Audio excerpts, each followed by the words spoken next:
الذي تاسو مشراني مرګري نه به یو کس ته خبره پرې دی الله عزت درکړي وکړ دا چې تاسو د انسټرومنټونو سره وردیږئ او د کوم چې تاسو دریم پروټیست دی موږ خپل ګورنمنت لکه خلاف لکه وطن شو له خپل ګورنمنت د دې انسټرومنټونو سره ولاړ الله دې پکار تاسو ته دا چې بوک چیرمن او کارډ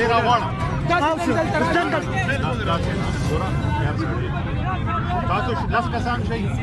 او دونی مې بجې په بورډ چیرمن نوزا جمعې پورس کلیو لاس کسان جمعې پورس کلیو تاسو ویلو چې تاسو سره نه انصافي وشو نو زه تاسو ملګری یم ګوډ ویډیوګانې وایرل شوې هغې چېرته کې دي اوس ټاټي پورې به مونږ دلته ولاړ یو صاحب زمونږ چې څونه زر تاسو راوړئ زنده‌باد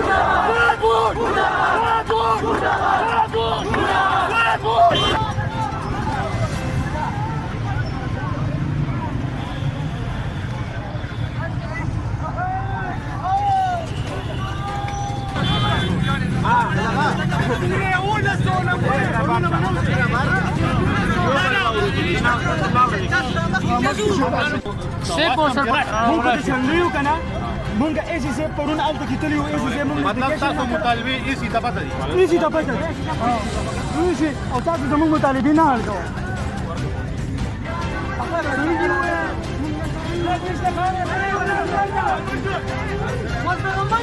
وطن کو تصوری در کې ډیپټي کمشنر صاحب دته وی چې راشي خو چې دوی چې ایسه موږ سره وعده کړو او هغه په خپل وعده باندې ټینګ ونه درېدو هم دغه وجه دا چې د احتجاج د سلسله موږ جاري ساتو او زموږ دلته کې ټیم خرابېږي بل څه توجیه ذرایع مطابق خبره کېږي چې اډمیشن یې